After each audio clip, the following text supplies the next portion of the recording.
It's Tuesday, the 20th of December, 2022. Welcome to the Fast Five by Fear and Greed, where we give you the top 5 business stories you need to know in just 5 minutes. I'm Michael Thompson, and good morning, Sean Aylmer.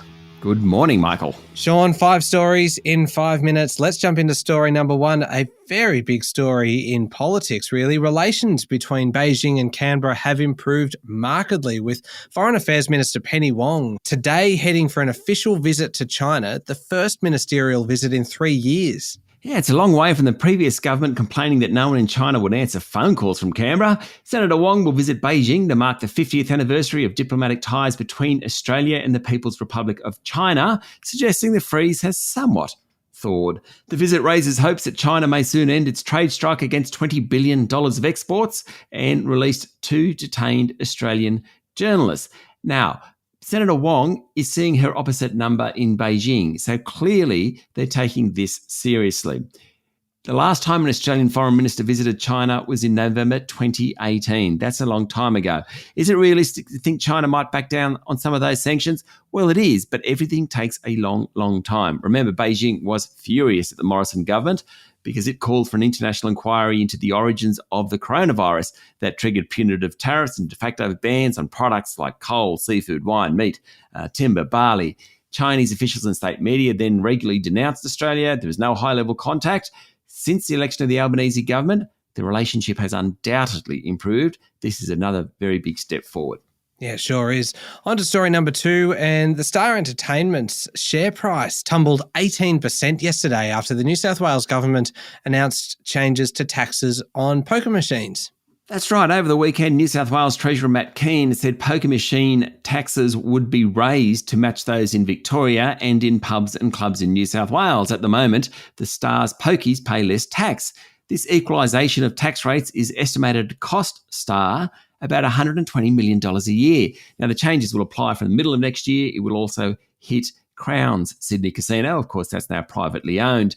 The Star is not happy. New boss Robbie Cook said it wasn't clear why the state government doesn't think the casino group is paying its full share of taxes. Fair enough. But given what's been revealed this year, I just don't think the Star's going to win much public sympathy.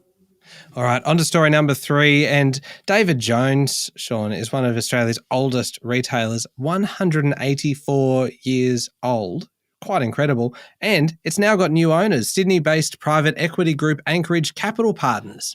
Just so long as Anchorage keep that tea house open, I've been there with my mum and my grandmother over many decades. A lot of history there, Sean. There is. According to reports from the Financial Review, DJ's owner Woolworths from South Africa and Anchorage have formally agreed to terms and exchanged contracts yesterday morning in Melbourne. Apparently, Anchorage faced some last-minute competition from Teo Capital. Now, that's a family office of David Teo. He's the billionaire founder of TPG Telecom. That's a very left-field bid by him. Anyway, Anchorage got it. The deal's expected to deliver between $500 and $600 million to Woolworths investors, including proceeds from the sale of the flagship store in Melbourne's Bourke Street. Apparently, Anchorage is very keen to push the online presence of DJs. I look forward to that, but keep the cup of tea and scones rolling.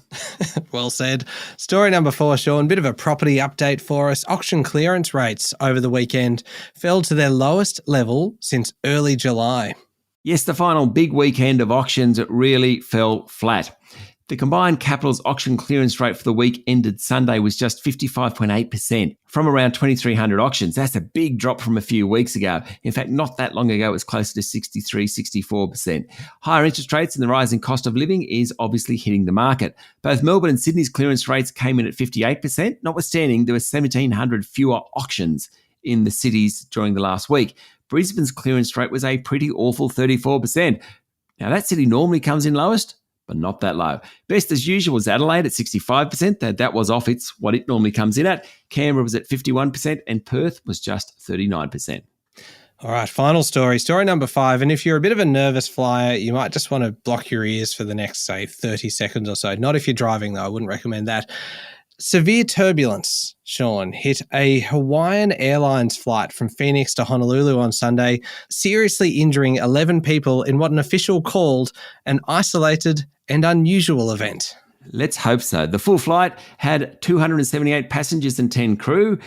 Passengers suffered cuts, including to the head, as well as bumps and bruises, according to Bloomberg. Some people were nauseous and vomited as a result of the extreme motion. Altogether, 36 people received treatment, 20 were taken to hospital, at least one was knocked out. There was some internal damage to the aircraft during the turbulence. Apparently, the seatbelt sign was on at the time, though some of those injured weren't wearing their seatbelts. A report will be prepared on this one. Yeah, that is just terrifying, Sean.